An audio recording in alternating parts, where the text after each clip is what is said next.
नमस्कार साथियों, स्वागत है आपका फिर से एक नई वीडियो के अंदर। देखो, ये वीडियो किस विषय पर होने वाली है आप सभी ने थंबनेल पर देख लिया होगा। लेकिन फिर भी देखो, मैं आपको बताता हूँ कि जो भी बच्चे हैं, जो भी विद्यार्थी हैं जो रीट की तैयारी कर रहे हैं, वो अपनी तैयारी के दौरान कुछ ऐसी गलतियाँ कर रहे हैं जो इनको रीट क्लियर होने से रोक सकती है। वो गलतियाँ इतनी बड़ी हैं कि आप सोच भी नहीं सकते और आप इन पर ध्यान भी नहीं दे रहे हो, है ना? तो इस वीडियो के अंदर मैं पूरी चर्चा करूँगा कि आपको कौन सी गलतियाँ हैं जो आपको नहीं करनी है, उन गलतियों को करने से बचना है। तो चलो वीडियो को बिना देरी के स्टार्ट करते हैं। लेकिन इससे पहले निवेदन है कि अगर आपको वीडियो जरा भी पसंद आए, जरा भी इस वीडियो से आपको हेल्प हो तो वीडियो को लाइक कर लेना और चैनल को सब्सक्राइब जरूर कर लेना। ठीक है? तो चलो वीडियो को स्टार्ट करते हैं। सबसे पहले मैं आपको बताता हूँ कि आपकी जो पहली गलती ये है कि अभी तक कई विद्यार्थी ऐसे हैं जिनको अभी तक ये नहीं पता कि मेरे को पढ़ना क्या है और छोड़ना क्या है। अगर आपको ये पता चल गया है ना कि मेरे को क्या छोड़ना है, तो आपका सिलेक्शन आराम से हो जाएगा। आपका रीट एग्जाम आराम से क्लियर हो जाएगा। कुछ टॉपिक्स देखो, कई सब्जेक्टों में ऐसे होते हैं जिसमें केवल एक आधा क्वेश्चन आता है, और कुछ टॉपिक्स ऐसे होते हैं जिसमें 4 से 5 क्वेश्चन भी आ जाते हैं। तो ऐसे टॉपिक्स जिनकी जो स्कोरिंग मार्क्स ज़्यादा है, उन टॉपिक्स पर आपको ज़्यादा ध्यान देना है। लेकिन कई विद्यार्थी क्या करते हैं कि जिसमें से एक क्वेश्चन आता है उसमें टाइम वेस्ट कर देते हैं, और जो जिनमें 5-5 क्वेश्चन आते हैं उन टॉपिक्स पर कम ध्यान देते हैं, जिससे उनके जो स्कोर है वो कम रह जाते हैं और आप उनकी रीड क्लियर नहीं होती है। दूसरी बात, आप सभी को पता है कि जो आपका रीड का नया नया सिलेबस जारी हुआ है ना, उसमें कुछ टॉपिक्स हैं जो हटे हैं और कुछ टॉपिक्स भी नए जुड़े हैं। आप सभी को पता है। लेकिन कई विद्यार्थी, उनके पास पुराना सिलेबस है और उनको ये अभी तक नहीं पता है कि मेरा कौन सा टॉपिक कटा है, और ये सूचना बहुत बहुत कम लोगों को पता है। जैसे मैं एग्जांपल लेता हूँ साइंस का।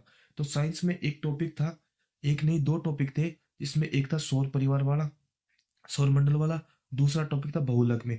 और कुछ क्वेश्चन आपके जो कंप्यूटर के आते थे, तो वो टॉपिक है जो बहुत बड़ा पोर्शन हुआ करता था, वो हटा दिया गया है। अगर उसकी जगह पर जो नए टॉपिक जुड़े हैं उस पर ध्यान देगा, तो उसके क्वेश्चन सही ज्यादा क्वेश्चन करने के चांसेस होंगे। दूसरी बात कि आपको कौन सी चीज है वो किस बुक से पढ़नी है, कौन सी टीचर से पढ़नी है, सभी सब्जेक्ट की आपको अभी डिसाइड करनी है कि ये सब्जेक्ट है, मेरे को कौन सी किताब से पढ़ना है, कौन सी टीचर से करना है। ठीक है? उसके बाद भटकता नहीं फिरो कि मेरे को टॉपिक कहाँ से पढ़ना है। आपको पहले डिसाइड कर लेना है कि मेरे को रीड एग्जाम तक इसी किताब से पढ़ना है, इसी टीचर से पढ़ना है। ठीक है? इसी चीज को बार बार पढ़ना है, लेकिन भटकना नहीं है। इसलिए आपको पहले डिसाइड कर लेना है कि आपका कंटेंट क्या होने वाला है और आप कहाँ से उसको पढ़ोगे। ठीक है? तीसरा पॉइंट क्या है कि तीसरा पॉइंट ये है कि आपको जो जो भी चीज पढ़नी है, तो उसका एक से ज्यादा मैटर नहीं होना चाहिए। जैसे मैंने बोला कि आपको कोई सब्जेक्ट है, उसकी एक किताब लेके आनी, तो एक ही किताब को बार बार पढ़ना है। ऐसे नहीं कि कोई नई बुक लॉन्च हुई, आप उसको देखकर वो किताब लाने चले गए, या फिर कोई तीसरी बुक लॉन्च हुई, उसको देखकर आप तीसरी किताब लाने चले गए। तो ये आपकी बहुत बड़ी गलती होगी। आप जो एक किताब लेके आए हो, अच्छी सी किताब एक बार ले आओ, उसको बार बार पढ़ो, एग्जाम तक चेंज नहीं करो। ऐसे ही आपको ये गलती नहीं करनी है कि आपको टीचर्स को नहीं बदलना है। कई विद्यार्थी क्या करते हैं कि आप ये टॉपिक है उससे समझ नहीं आया, तो वो टीचर को चेंज करके यूट्यूब पर दूसरा देखने लग गए। ऐसे ही तीसरे टीचर को देखने लग गए। तो आपको टीचर्स नहीं बदलना है, आपको एक ही बुक को पढ़ना है, एक ही सब्जेक्ट को एक बुक लाना है और एक ही टीचर से पढ़ना है।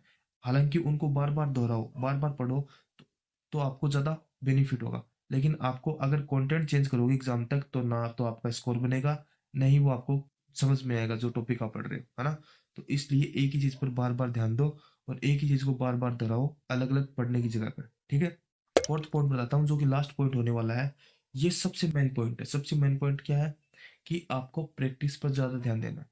कई विद्यार्थी क्या करते हैं कि वो केवल थ्योरी पर ध्यान देते हैं, जो उनकी सबसे बड़ी गलती होने वाली है। अगर आप एग्जाम में क्लियर करना चाहते हो, तो आपके लिए प्रैक्टिस बहुत इंपॉर्टेंट है। बिना प्रैक्टिस के आप क्वेश्चन नहीं कर सकते।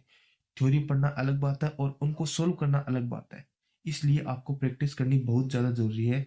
अगर आप एग्जाम, कोई भी एग्जाम हो, अगर उसको क्लियर करना चाहते हो, तो मैंने जो पॉइंट बताए ना, आपको ज़रूर ज़रूर फॉलो करने हैं। पहली बात मैंने क्या बताया कि आपको ये बताना चाहिए कि मेरे को क्या पढ़ना है, क्या छोड़ना है। दूसरी बात, किस चीज़ को कहाँ से पढ़ना है, आपको कंटेंट पता होना चाहिए, किस टीचर से पढ़ना है। तीसरी बात कि आपको टीचर्स चेंज नहीं करनी है, आपको एक किताब ही लेके आनी है एक सब्जेक्ट की। एक से ज़्यादा आपको आपके पास कंटेंट नहीं होना चाहिए। ठीक है? चौथी बात, जो सबसे महत्वपूर्ण, आपको प्रैक्टिस पर ज़्यादा ध्यान देना है। ठीक है? तो मैंने कुछ आपको पॉइंट बताए हैं, आशा है कि आप इसी पॉइंट पर चलेंगे। और अगर आप अभी भी गलती करते हो, तो मेरे हिसाब से आप एग्जाम में बहुत ज़्यादा दूर दूर हो जाएंगे और आपसे कई बच्चे आगे निकल जाएंगे, है ना? तो इन पॉइंट्स पर ध्यान देना है और आशा है कि आप अच्छे से तैयारी करेंगे। तो चलो वीडियो को यही प्लान करते हैं और अंत में जाते जाते यही बोलता हूँ, अगर आपको वीडियो अच्छी लगी है तो वीडियो को लाइक कर लेना और चैनल को सब्सक्राइब कर लेना। ठीक है, चलो धन्यवाद।